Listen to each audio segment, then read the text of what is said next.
Tout à l'heure, on a parlé de l'époque 15e, 16e, 7e, 17e siècle. Il faut comprendre que à ce moment-là, les gens se voyaient pas comme les Ukrainiens. Il n'y avait pas de communauté nationale à l'époque. Donc, les Cosaques se voyaient plutôt comme une communauté des chevaliers, la communauté c'était un groupe comme et clergé, il y a des chevaliers. Donc, national, à l'époque, c'était un peu trop tôt. Donc, on voit la révolution, euh, la- la- le printemps des peuples en Europe, c'est 1848. Donc, un peu plus tard. Et donc, effectivement, en Ukraine, nous avons notre printemps de notre peuple avec la figure de Shevchenko qui a verbalisé peut-être tout ça, ce qui était déjà germé. Donc, il a pensé de nous tous en tant que seul organisme. Voilà. Oh, oh. Il y avait d'autres poètes romantiques en Allemagne, en France. Nous avons une autre. À l'époque, on ne peut pas dire qu'il était politicien, mais il n'y avait pas de parlement, il n'y avait pas de parti politique. Donc c'était un moyen, un- pour moi, c'était un moyen politique. Et c'est une figure très intéressante à aborder lors des prochains événements en tant que quelqu'un qui pensait l'Ukraine, qui avait une vision de l'Ukraine.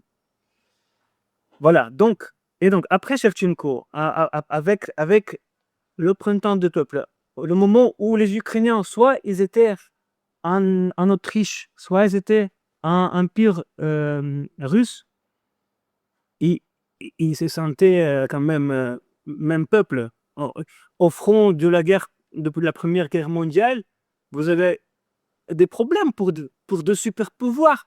Parce qu'il y avait des Ukrainiens d'un côté, dans les tranchées, et de l'autre côté, ils écoutaient qu'ils chantaient les mêmes chansons. C'était pas facile à faire la guerre comme ça. Voilà. Donc, et nous sommes ici au début du XXe siècle, la chute des grands empires. Et donc, il y a, il y a en anglais, ça s'appelle, j'ai oublié le mot, un bon moment de créer quelque chose sur le vide qui s'apparaît. Et donc, nous avons ici, parmi beaucoup d'autres personnes, Simon Petlura, Alexander Shulgin, et donc je laisse Gilles Antonovitch à continuer.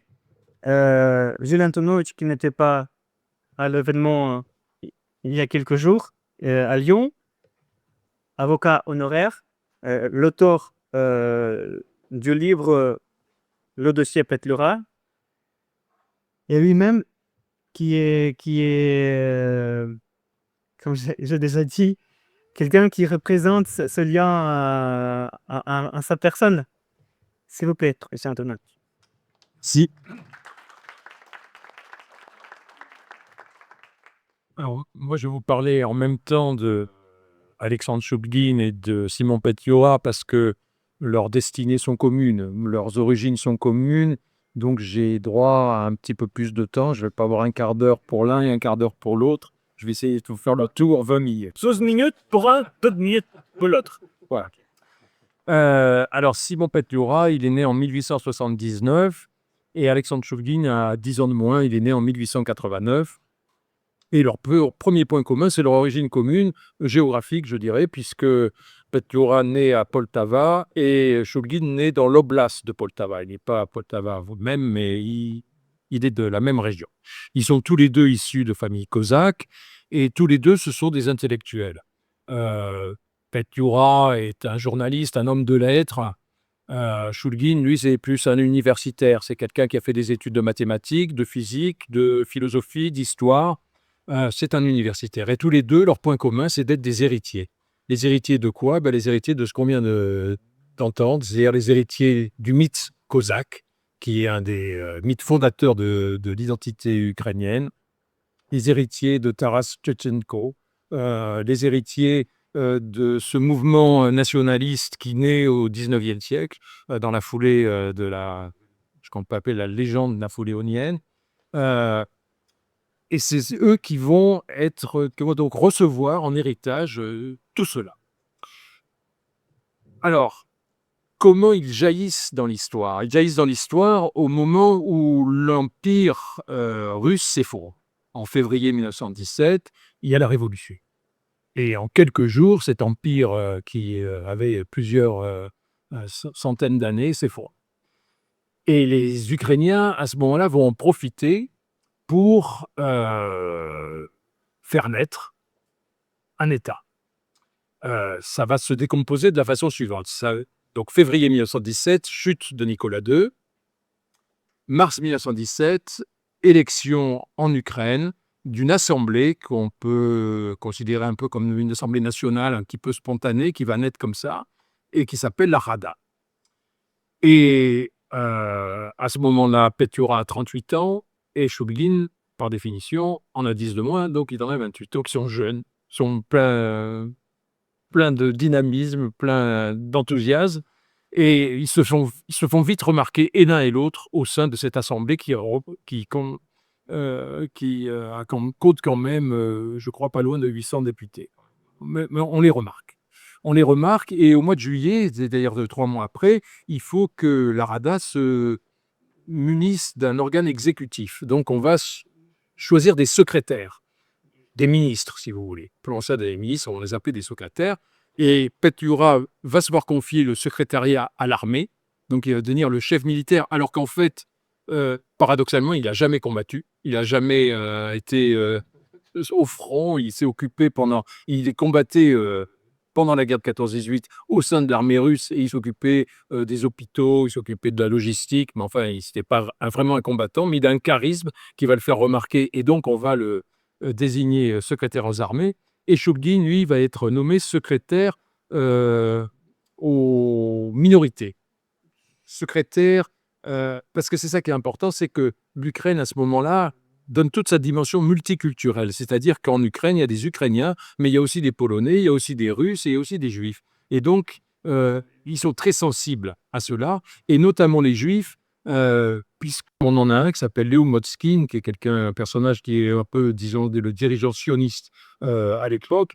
Et Motzkin dit de Choulgin qu'il est, je cite, l'un des hommes les plus honnêtes et les plus libéraux parmi les Ukrainiens, l'un des principaux défenseurs des droits des minorités. Hein, donc c'est que voilà. Ils appartiennent tous deux au courant social-démocrate. Ce sont des sociaux-démocrates. Et c'est l'une de leurs premières caractéristiques, c'est d'être les premiers justement à s'opposer au marxisme, au communisme, au bolchevisme.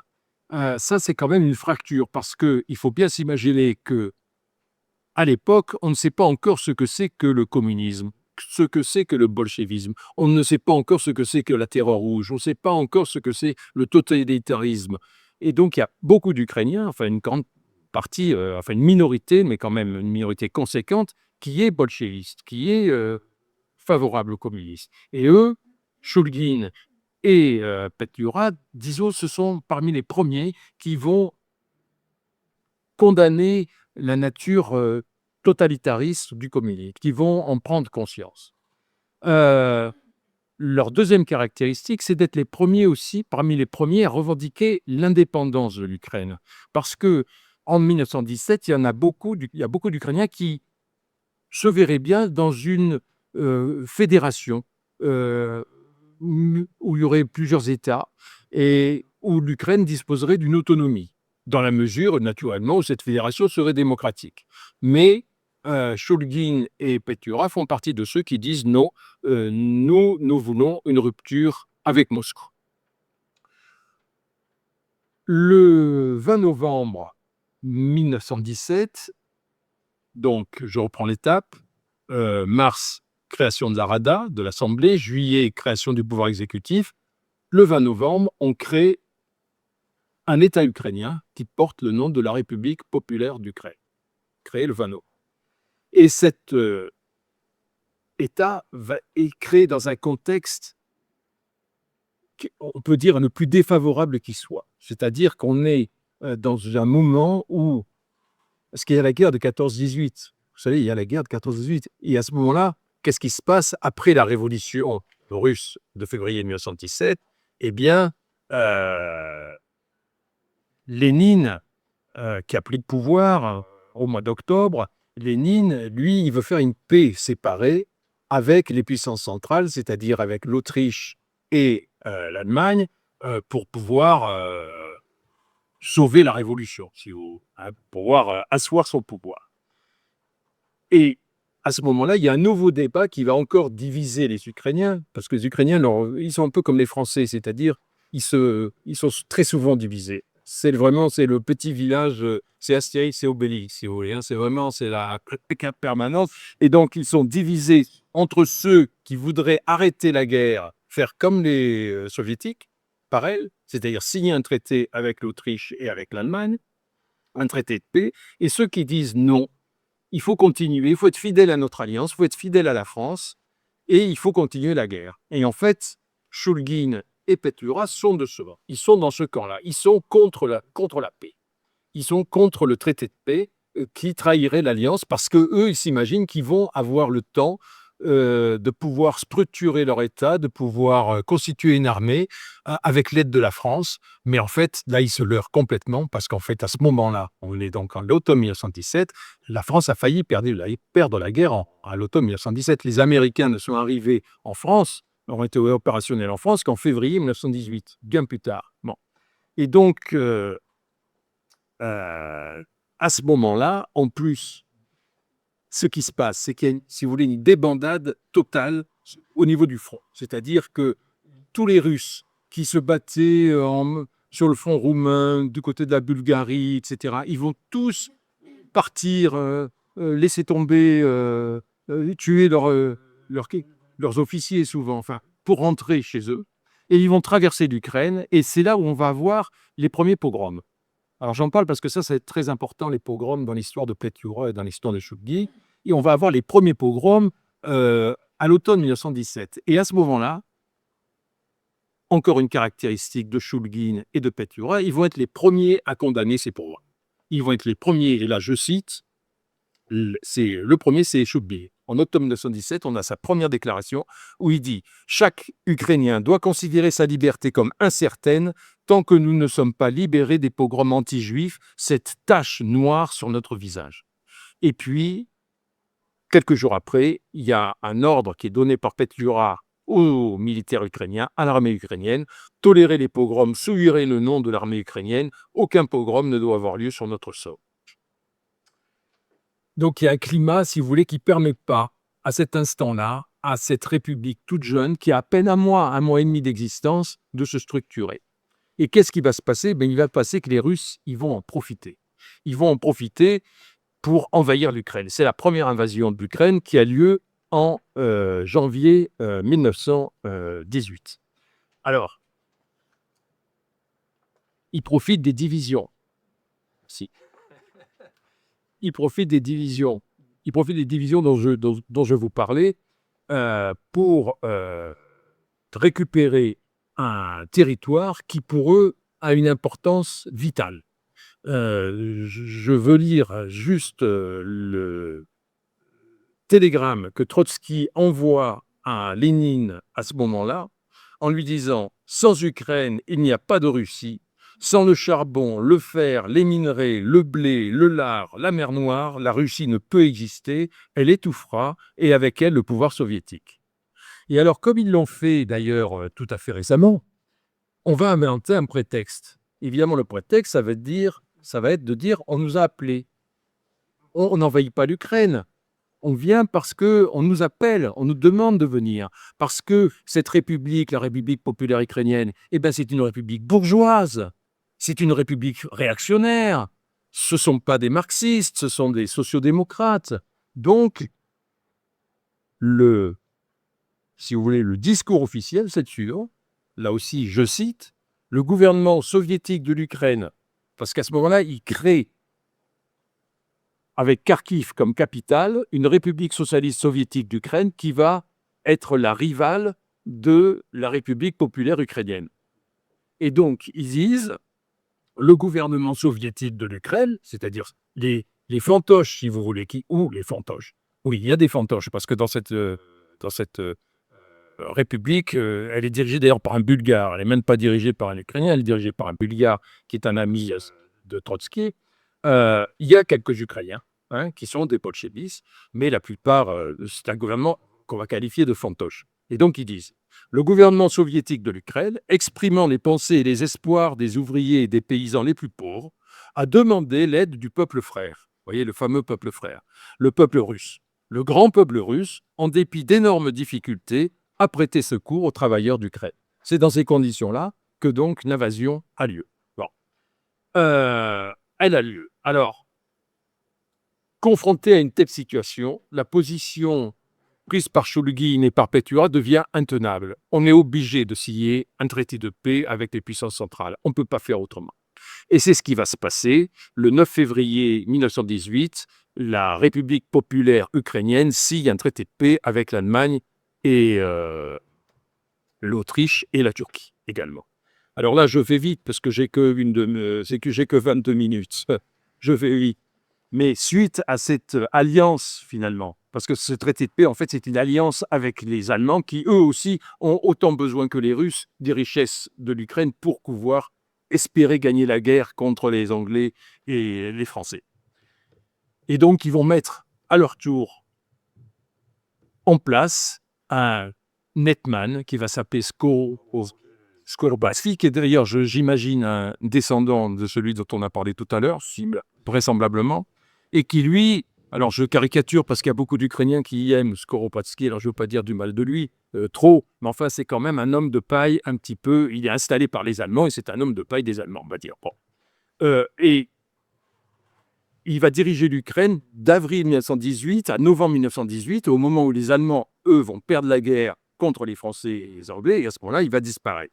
Alors, durant cet intermède, eh bien, Petliura, il passe la plupart de son temps en prison, et Choulgine, lui, on le met de côté en l'envoyant être ambassadeur en Bulgarie. Chute de Skoropadsky au mois de novembre. Restauration à ce moment-là de la République populaire ukrainienne. Vous suivez?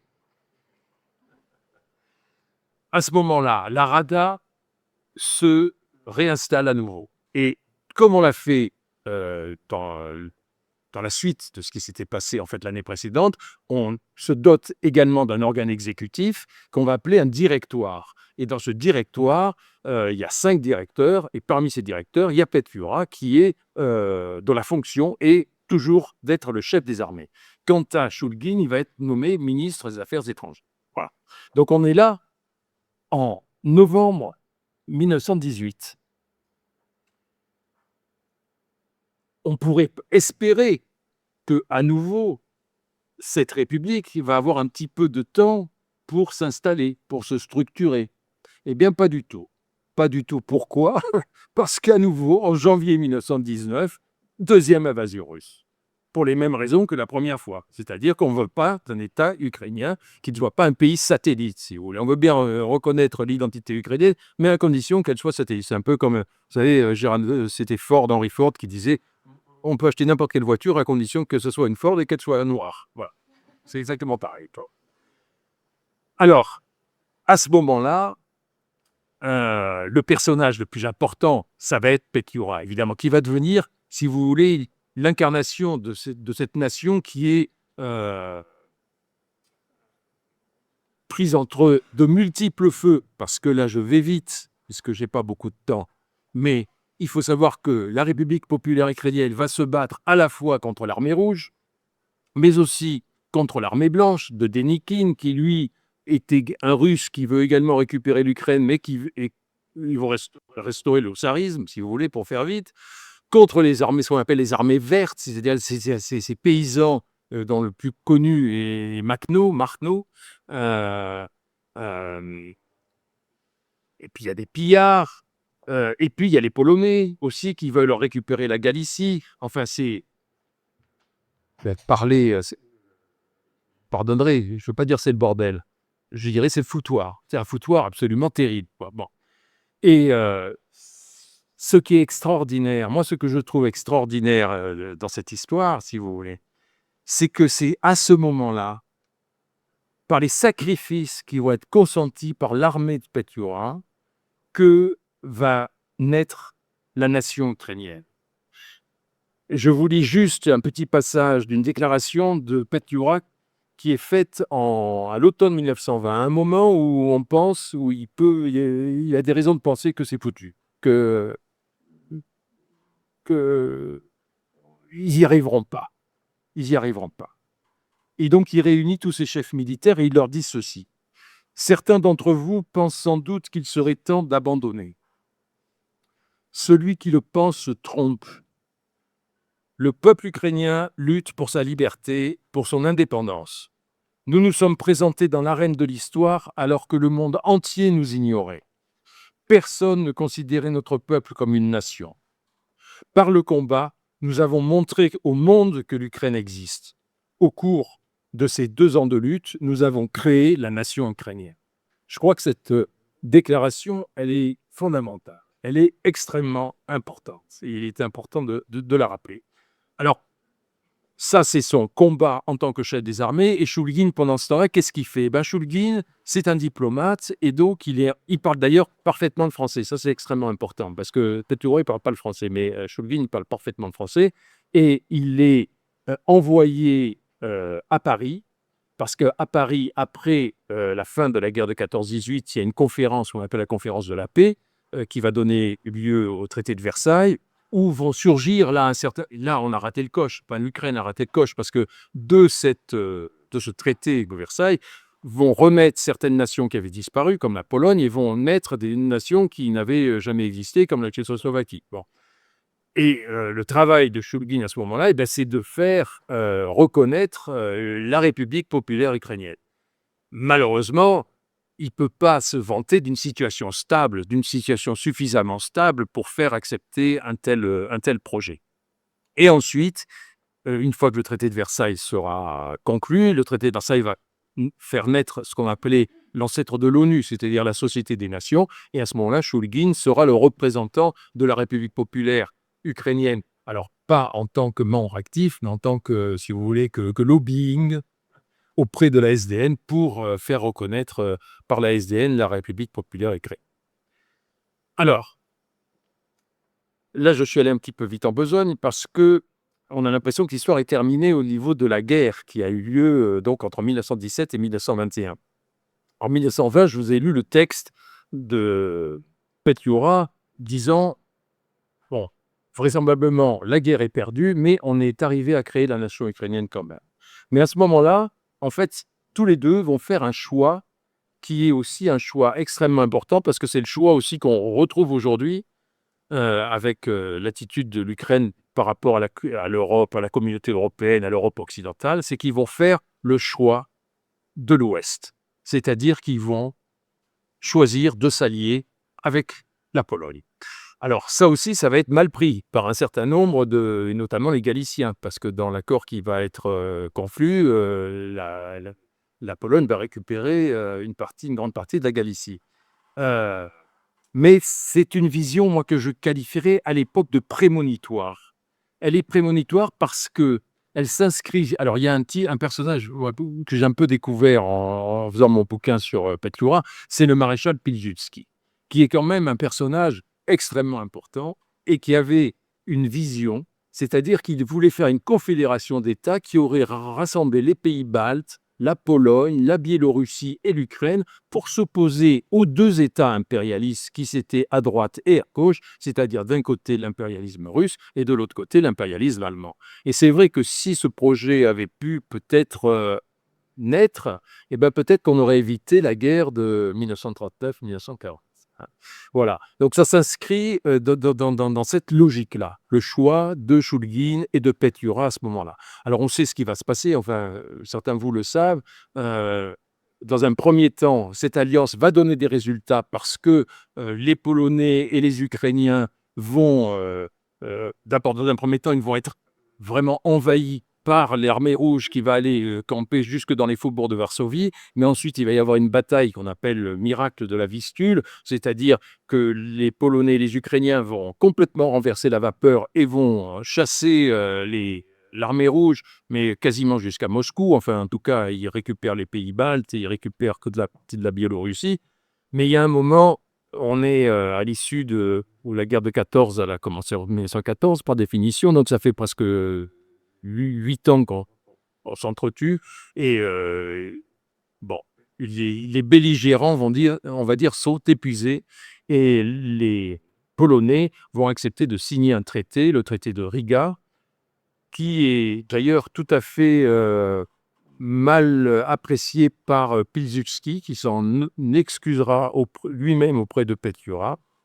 Et le traité de Riga va mettre un terme à cette République populaire d'Ukraine qui va cesser d'exister, avec une partie d'Ukraine donc récupérée par la Pologne, c'est-à-dire la Galicie, et tout le reste qui va devenir une république socialiste soviétique d'Ukraine, ce que d'ailleurs voulaient au départ Lénine et Trotsky.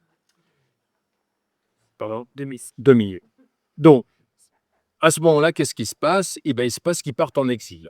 Et là, le retrait, ils vont tous se retrouver à Paris. Enfin, Shulgin donne quelques cours à l'université de Prague, mais ils sont tous les deux exilés à Paris. Et 6 ans après, Petliura va être assassiné. Donc en 1926, le 25 mai 1926, il va être assassiné boulevard Saint-Michel à Paris. Et alors là, évidemment, je rentre dans l'affaire, dans le dossier Petliura, mais j'ai plus le temps d'en parler. C'est ça qui est embêtant. C'est ça qui est embêtant. C'est-à-dire, pour faire vite, il va être assassiné. Il va être assassiné par un juif qui s'appelle Samuel Schwarzbard et qui va dire « Moi, je l'ai assassiné parce que je voulais venger les pogroms qui ont eu lieu en Ukraine pendant la guerre entre 1917 et 1921 et je dis que Petliura est le responsable de ces pogroms. » Alors, ce qu'il faut savoir aussi, c'est que Schwarzbard va être acquitté et que, alors il va être acquitté, alors j'ai le temps de dire pourquoi il va être acquitté. En 2 minutes, il va être acquitté, si vous voulez, parce qu'à l'époque, on acquitte très facilement à Paris, en France, les jurés délibèrent tout seuls. Il n'y a pas de magistrat avec les jurés.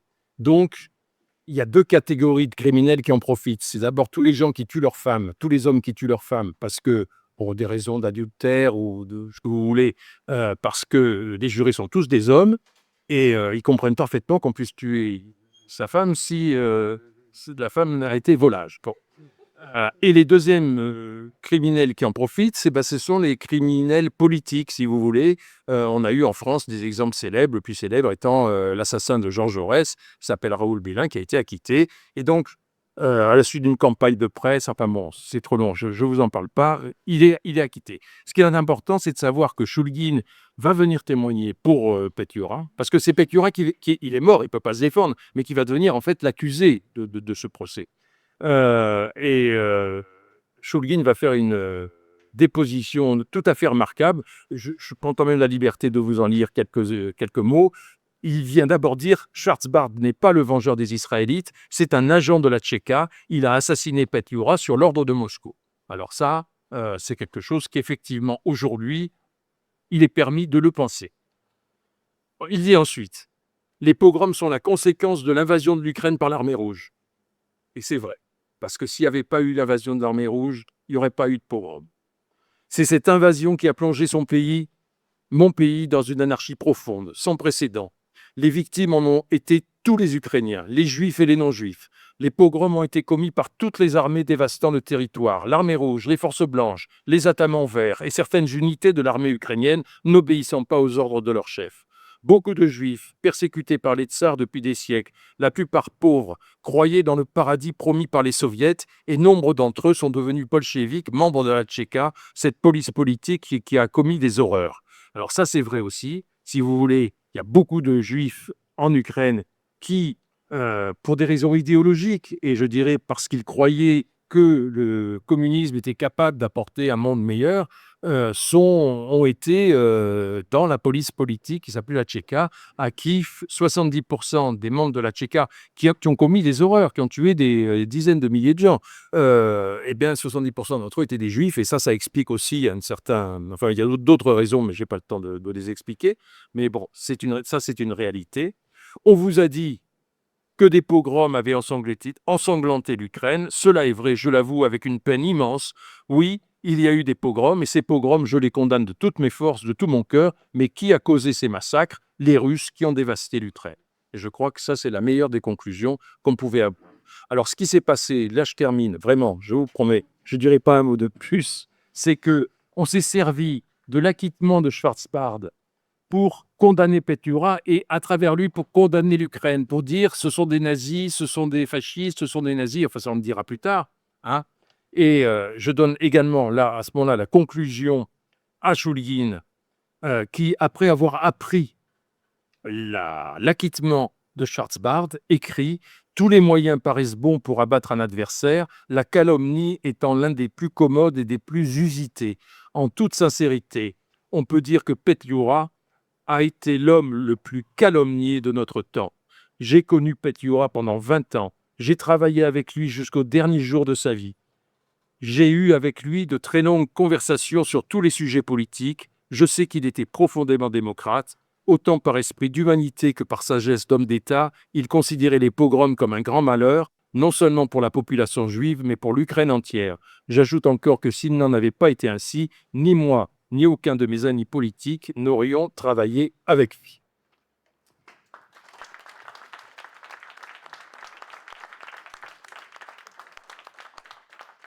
Merci beaucoup, Monsieur Antonovitch. Je crois que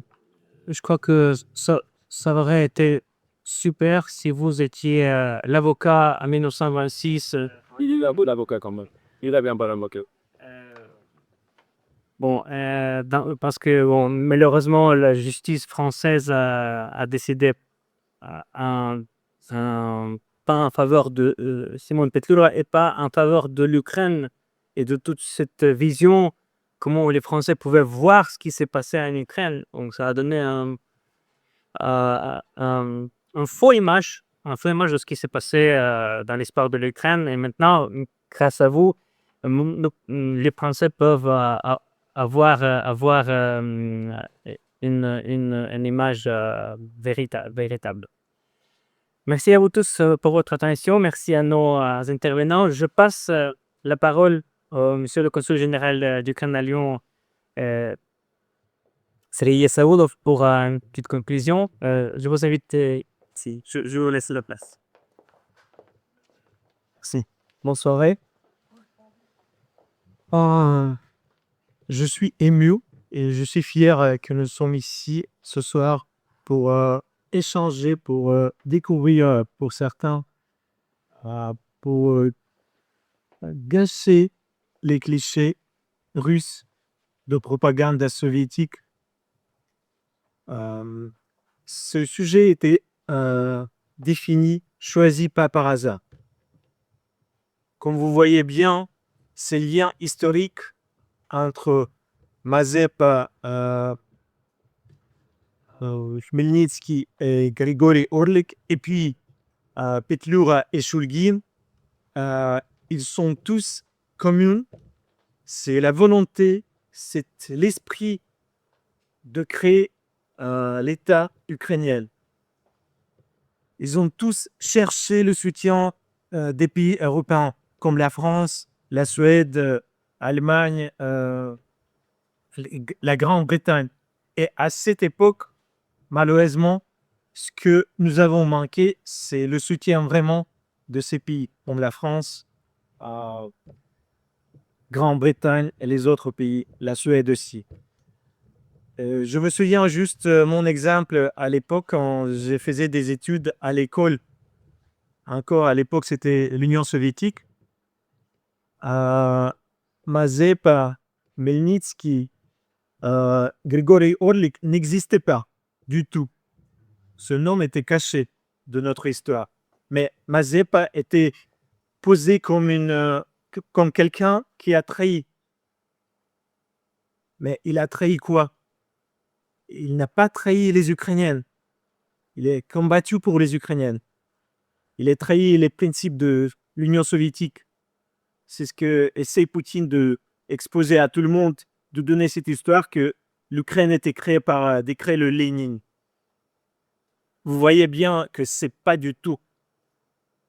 C'est loin d'être la vérité. Et cette année, on va célébrer le 35e anniversaire de l'indépendance de l'Ukraine. Mais j'insiste sur le fait que c'est 35e anniversaire de rétablissement de l'indépendance. C'est celle indépendance que nous avons perdue il y a 100 ans. Malheureusement, pour certaines raisons. On était divisés, on n'a pas pu bénéficier assez de soutien des pays comme la France. Et dernière chose que je vais vous dire, pourquoi nous avons choisi ces personnalités, ces centres. Parce que parmi eux, comme vous avez compris, il y a certains qui sont été ici, qui sont œuvrés, continuer leurs activités comme Petlura, comme Shulgin. Petlura et Shulgin, je suis personnellement très attaché tant que moi aussi, je suis né dans la région de Poltava. Alors, je suis troisième personnalité peut-être. Eh bien, non seulement parce qu'ils ont été ici en France, mais pour le rôle qu'ils ont joué, je vais vous présenter ce petit projet. J'ai déposé le projet au maire de Lyon pour la construction de monuments dédiés à Grégory Orlik à Lyon.